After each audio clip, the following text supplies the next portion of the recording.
5, 4, 3, 2, 1. And it's live.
This is Leicester Till I Die TV.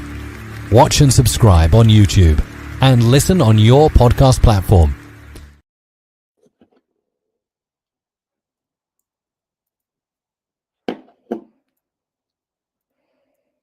I press the right button and like the genie out the bottle, up we pop. Good afternoon, everybody, and it is afternoon. Welcome along.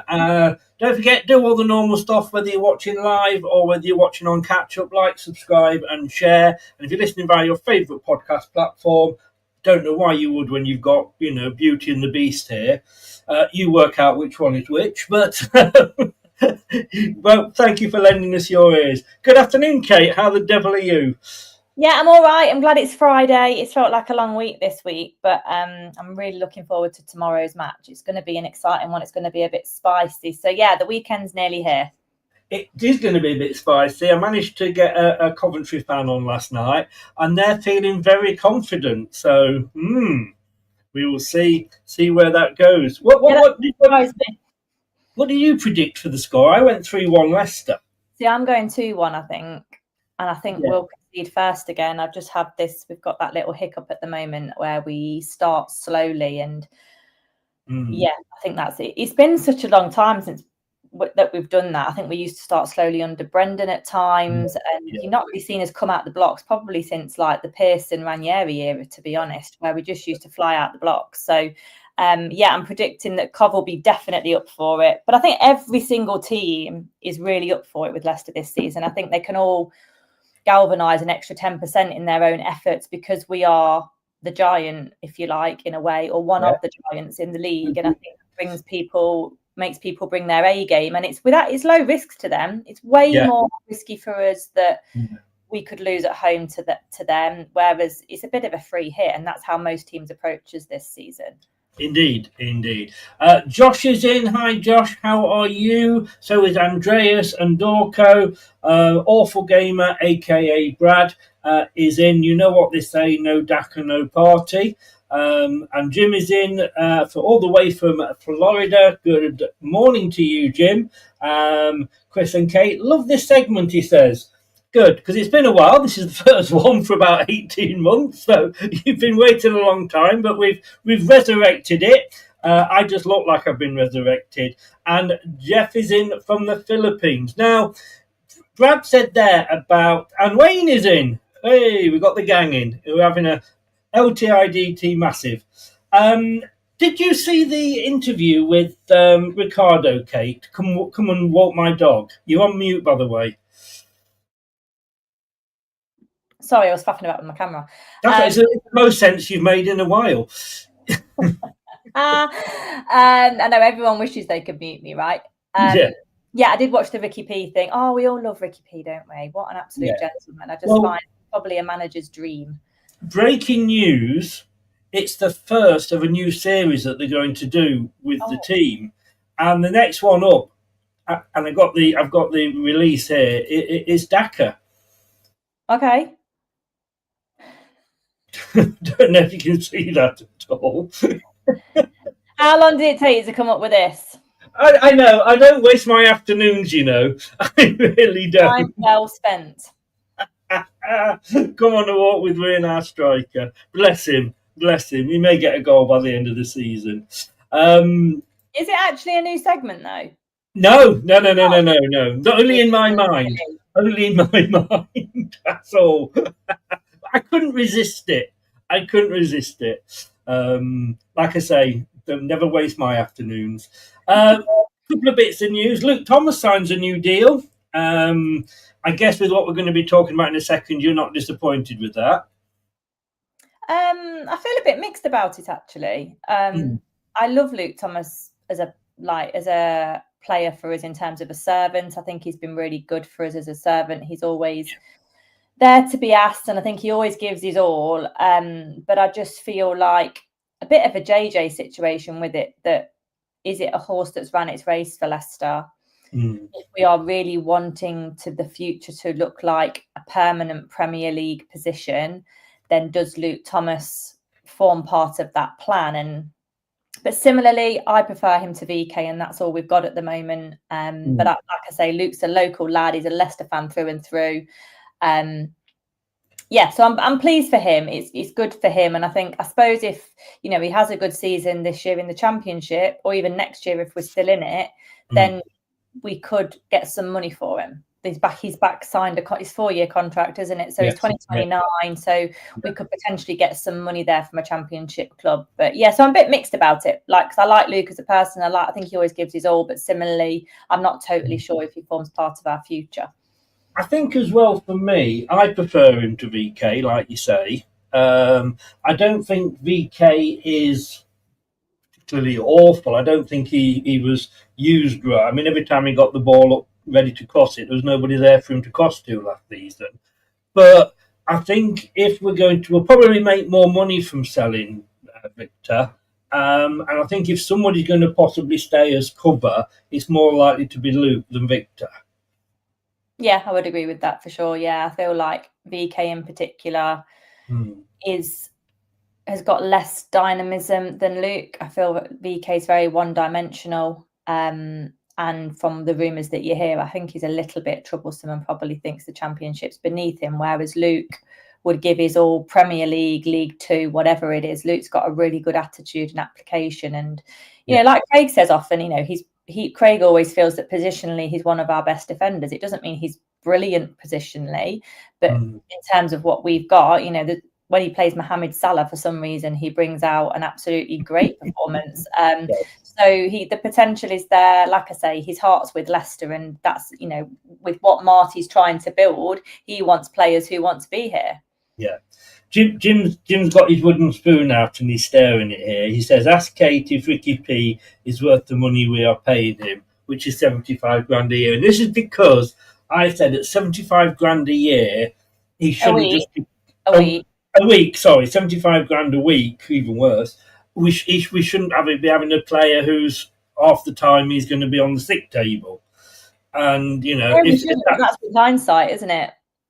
Well, it is, but we also know going forward that he is an injury risk.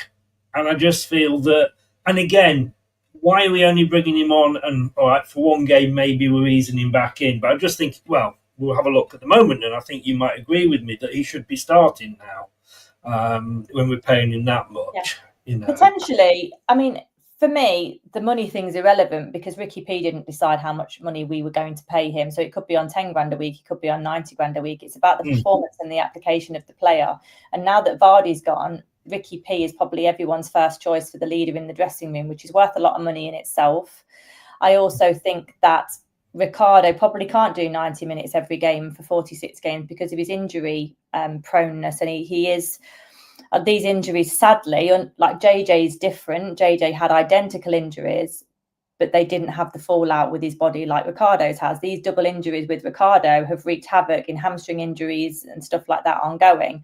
And that's just a horrible look for the guy. But he's got 1 year left on his contract. And look, if we keep bringing him on for the last half of games and he does a performance like that every week against Oxford, then you could argue that that's worth his weight in gold compared to anybody who's playing 90.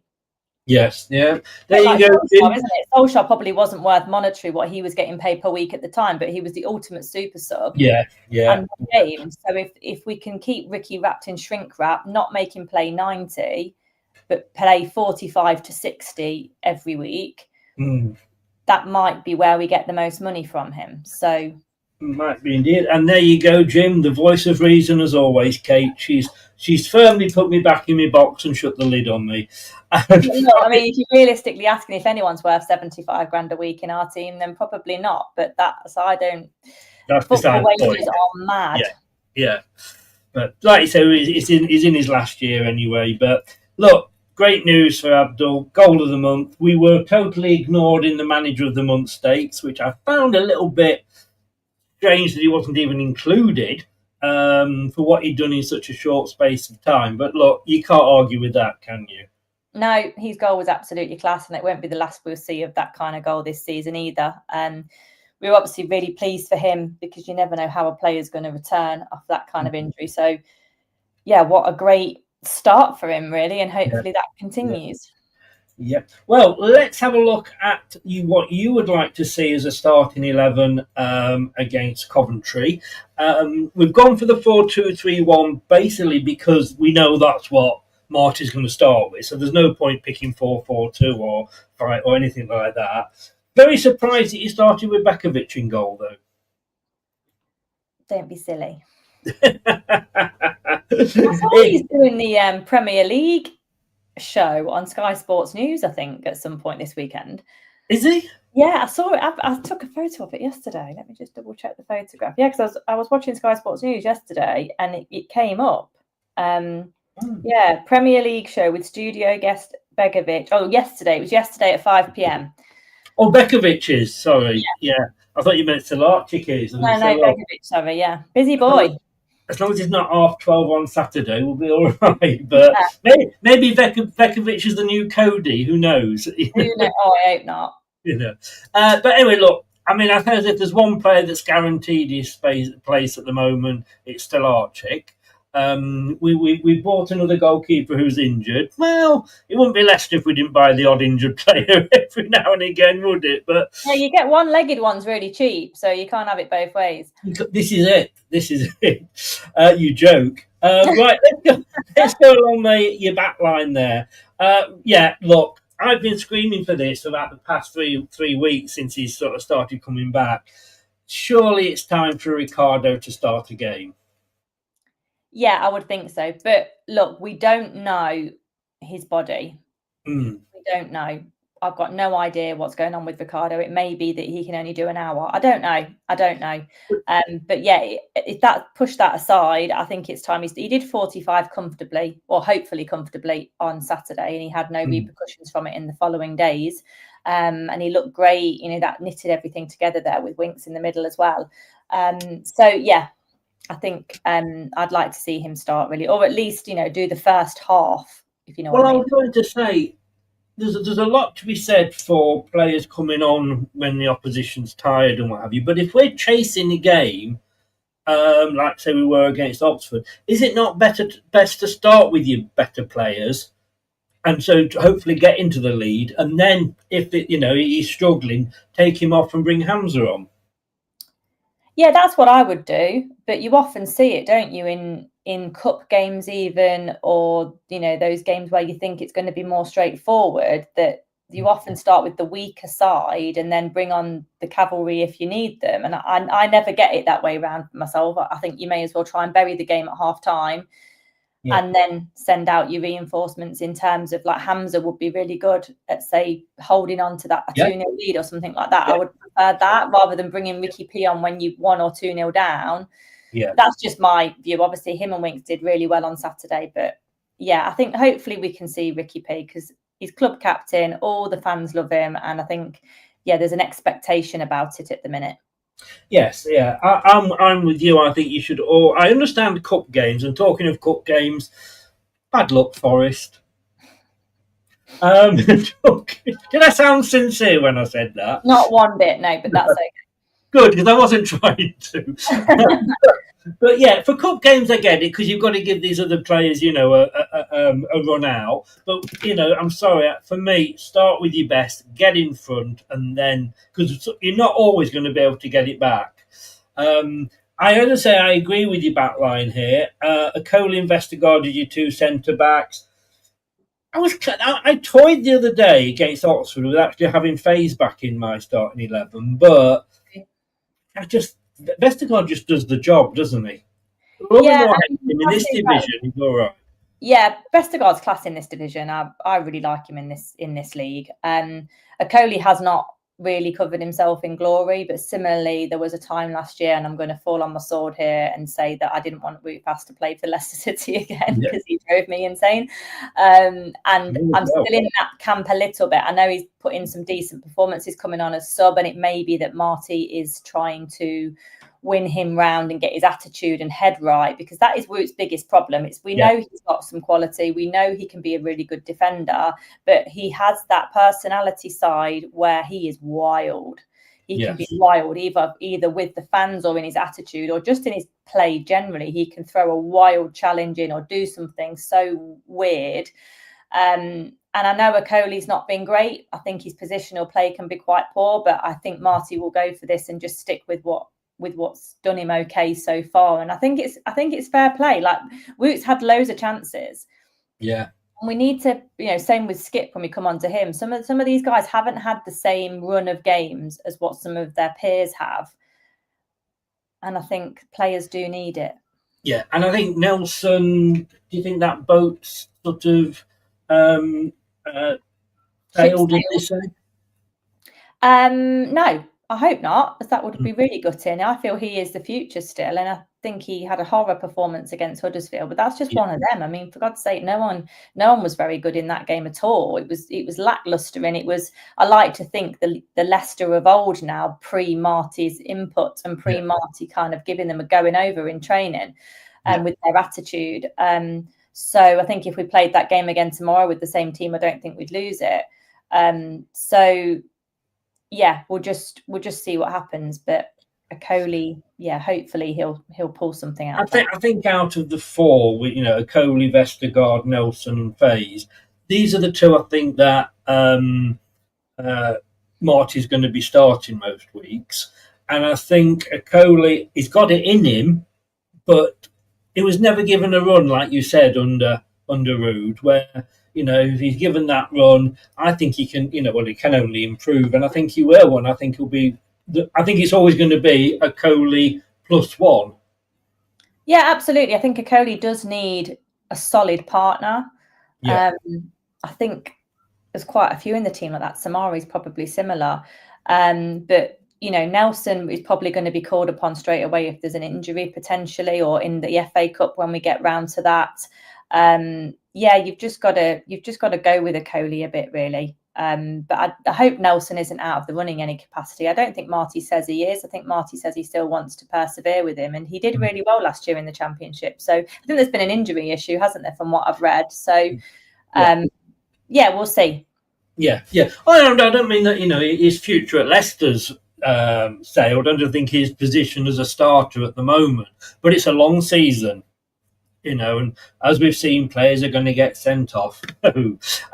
Left back, Thomas. Look, we've already talked about him. Had JJ still been here, he'd have probably been playing him at right back anyway, because all the managers seem to. Yeah. But, VK isn't here. He is here, but he's injured, obviously, still.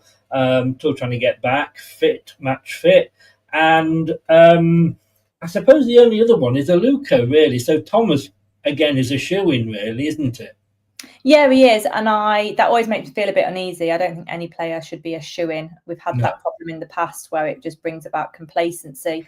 But I don't think Luke has that nature about him. I don't think he is complacent. I think he can sometimes be below par, but I don't think it's to his attitude or application. He can just sometimes lack the quality that you need. But Luke Thomas, that position is his for the foreseeable, really, until we get someone new in. I don't think VK will assume that position, or I'll be very surprised if he does. Yeah. Now, this is where I'm going to take umbrage with you, Kate. Your two central defensive midfielders. One of them I agree 100% with. One of them I disagree. Now, you may wonder which way that is going. Some of you may already know which way that's going.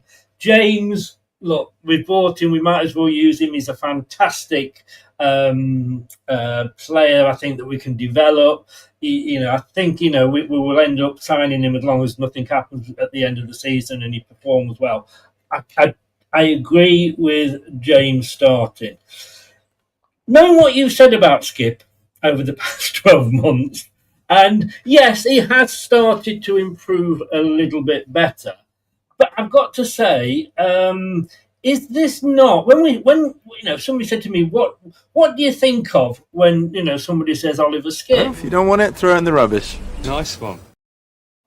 Like I say, don't waste my afternoons. You really Why? I mean, to me, I want to see Hamza in that sense. Oh, okay. Role. Yeah, I like him there. Yeah. Yeah, which is, and he's brilliant at right back. Don't get me wrong, and he's cover there, but his first position always was, defensive midfielder. And Winks, I don't know. I mean, if we're talking about heads being in the right space, then maybe that's it. But he's looked good when he's come on. He was applauding the away fans last week. He seems to have got his head round that. But you've gone for Skip.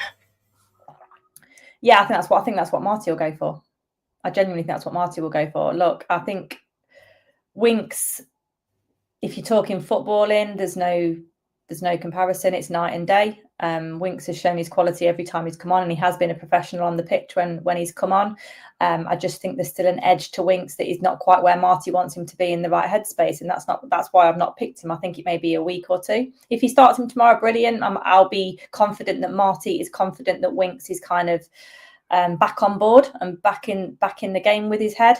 But with Skip, again, I think it's with the professionalism that Skip goes about his business. He obviously impresses in training. And again, he's one of these players that hasn't been given a chance. I don't prefer Skip to Winks. This isn't me saying that. I'm just saying in regards to Leicester City and the whole rounded individual of attitude, application and ability, Winks probably ticks 2 3/4 of those boxes and Harry only ticks 1 fully. Yeah. So the ability and quality, we've done that for a while. We've picked quality over application, and it's absolutely screwed us because the players haven't been in the right headspace. And that's why I just think he might persevere with Skip for a little bit longer.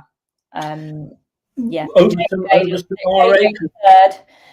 the third, I think he came on and looked lively on Saturday. I think he probably would have got more game time had it not been for the sending off.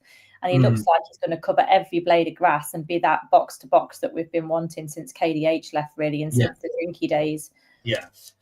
Oh, I think he is the closest thing we've got to a KDH replacement.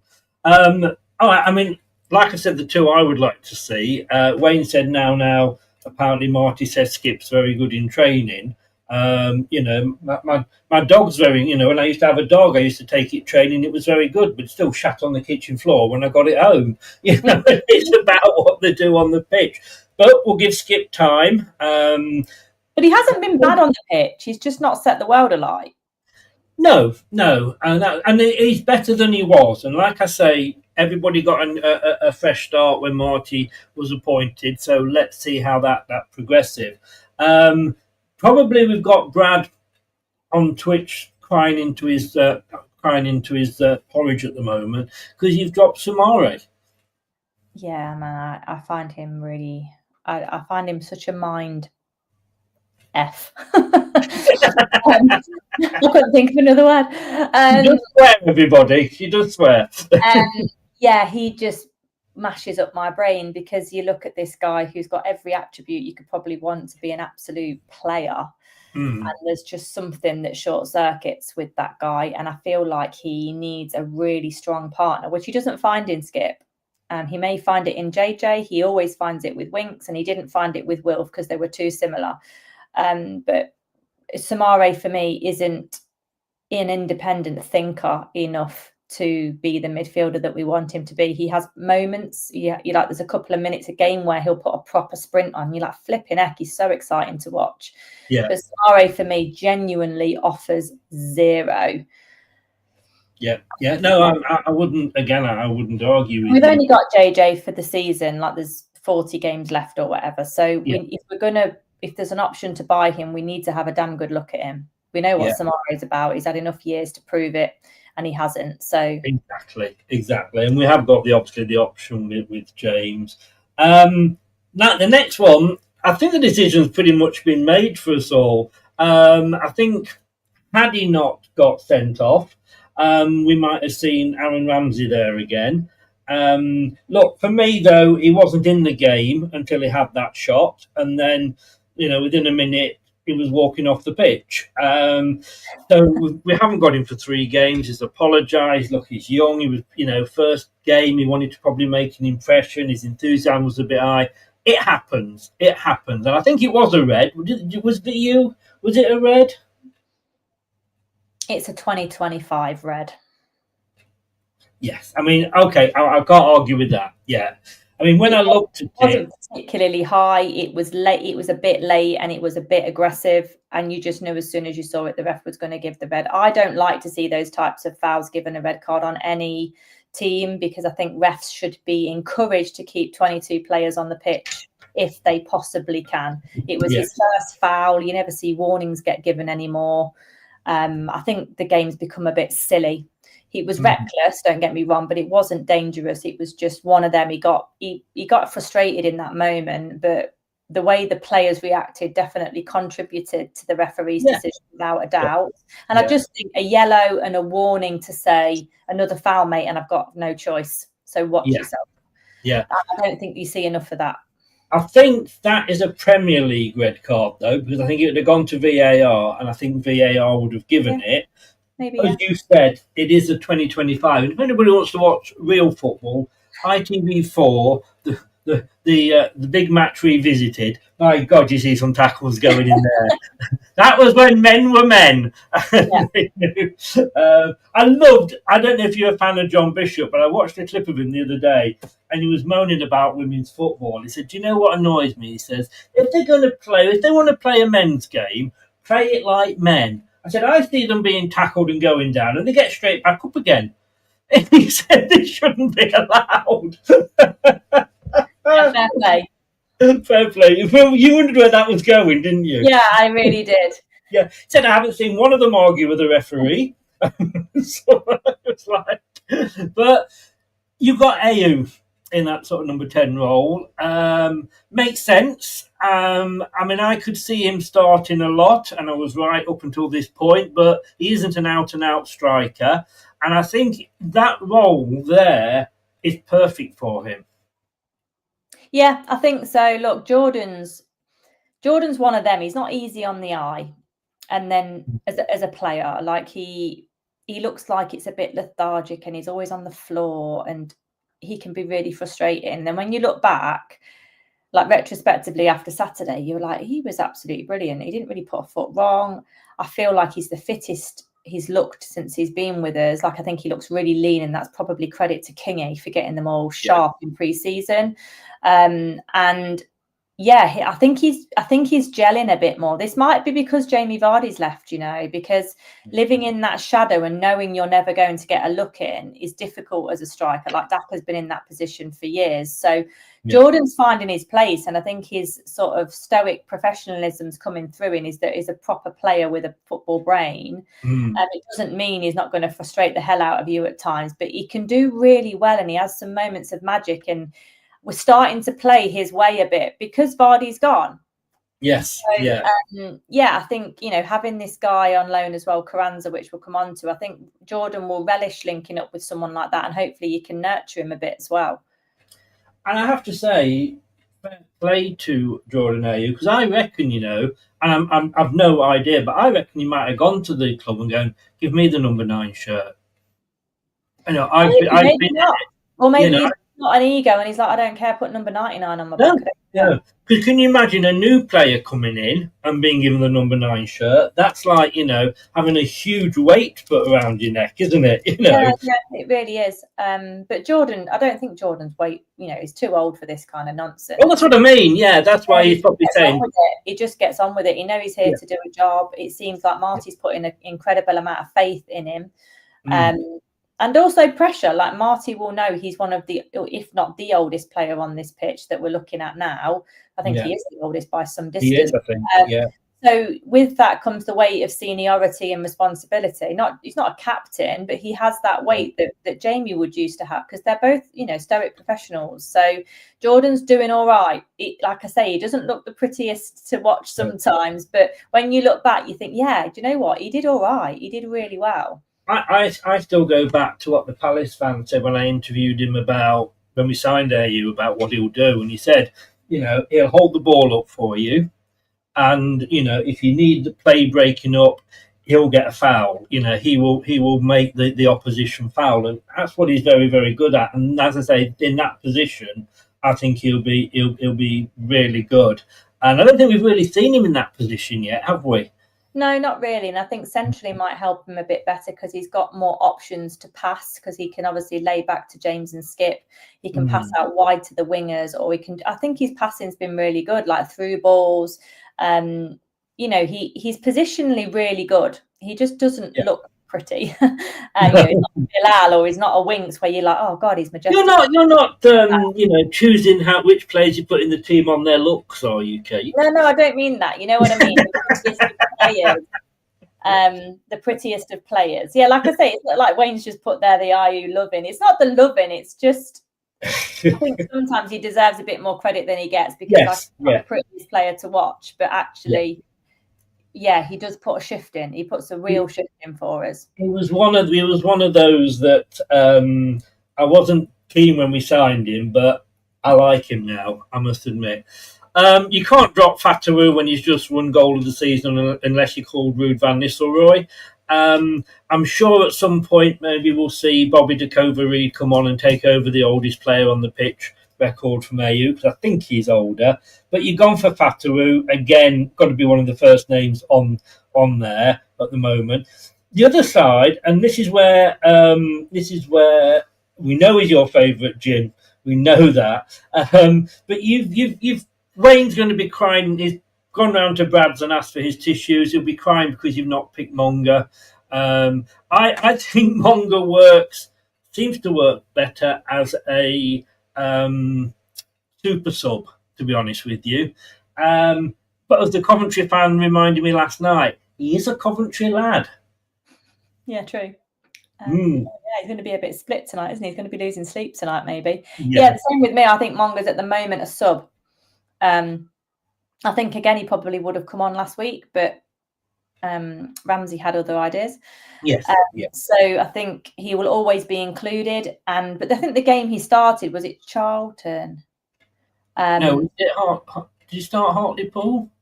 We didn't play Hartlepool. Who are you talking about? No, Huddersfield, sorry. Whatever game it was, he didn't do great. No. But I think just gradually building it up, he's only just turned 16. Yeah. And I think we need to build his confidence. I think we need to give him a bit more nous about men's defenders. Yeah. And bringing him on in the second half when they're a bit tired is probably the way to go at the moment. That's not to say if Mavididi doesn't put his socks up, because Mavididi, I think, has an attitude/application issue. That isn't concerning so much, but he feels a bit hot and cold.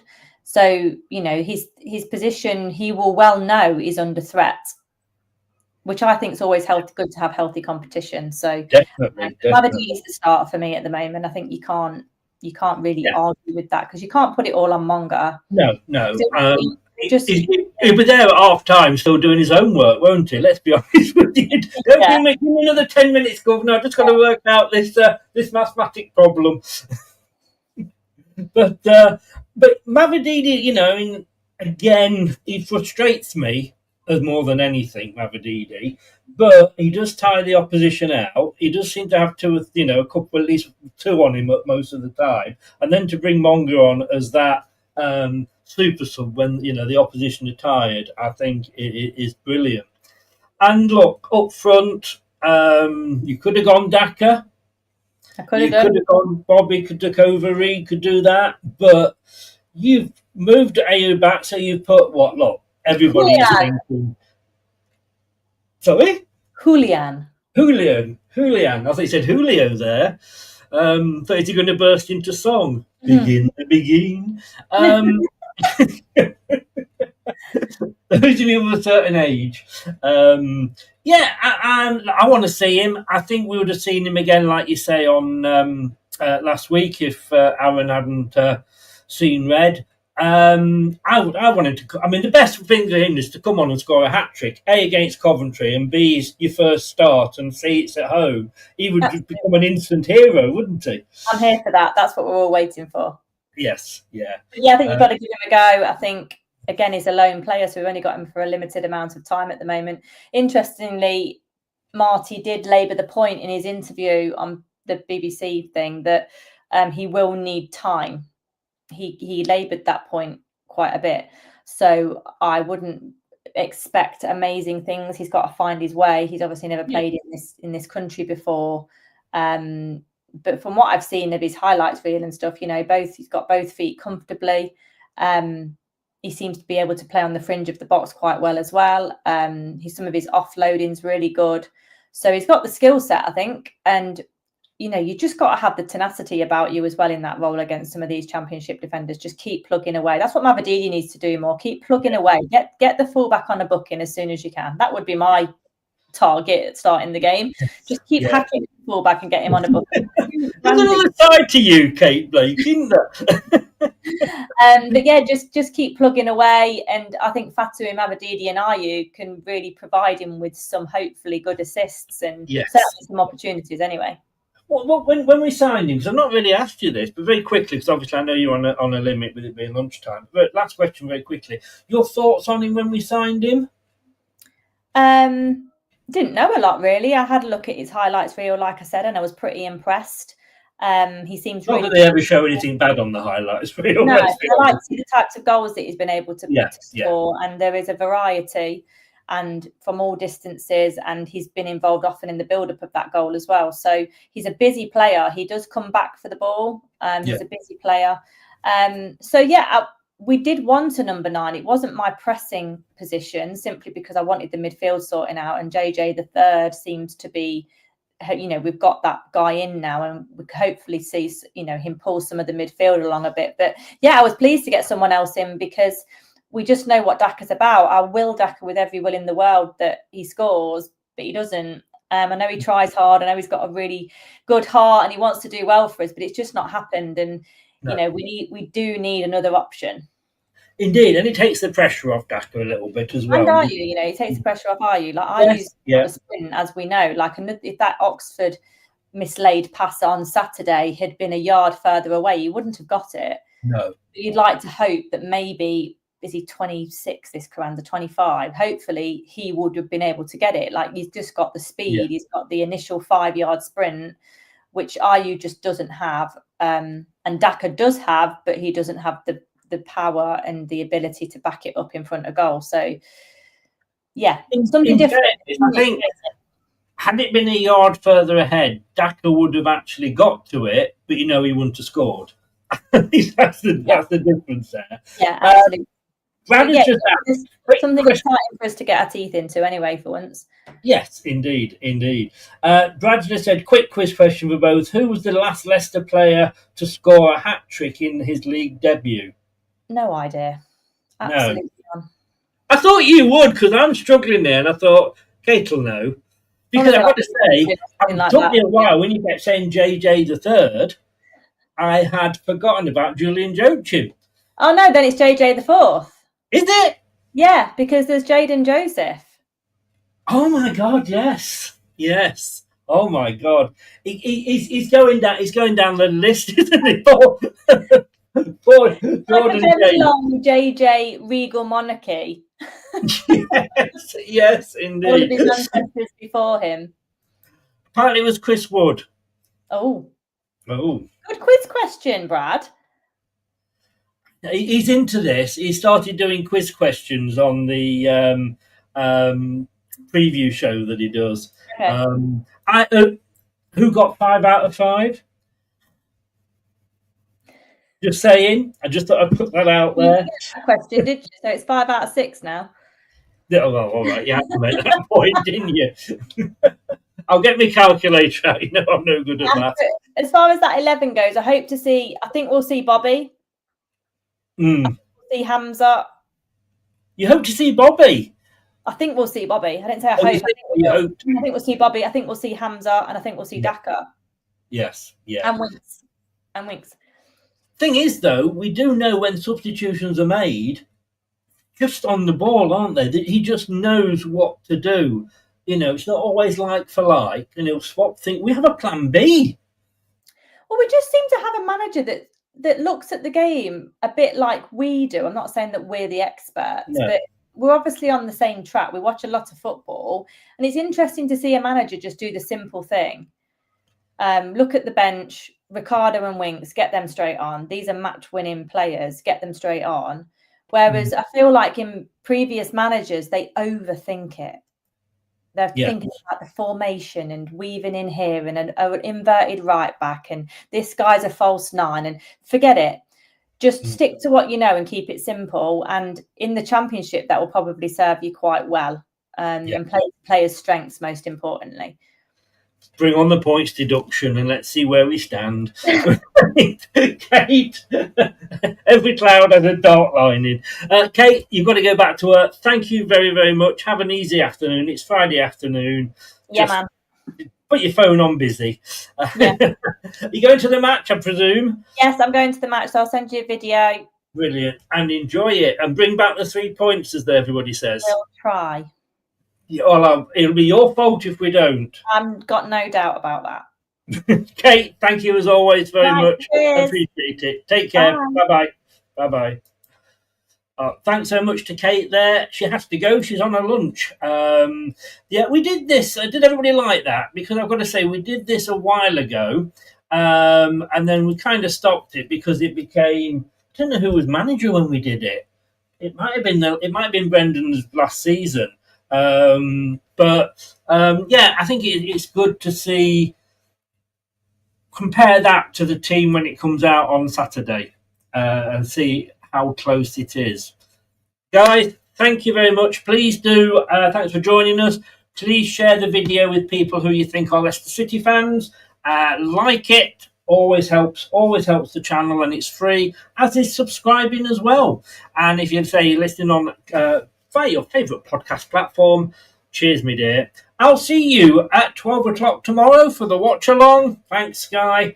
Have a good Friday night. Go out and have a couple of beers. And Jim, you have a good lunch. And I will see you all tomorrow. Take care, guys, and see you tomorrow. Thanks for watching. These videos are tremendous. You better like them too, or I'll be back.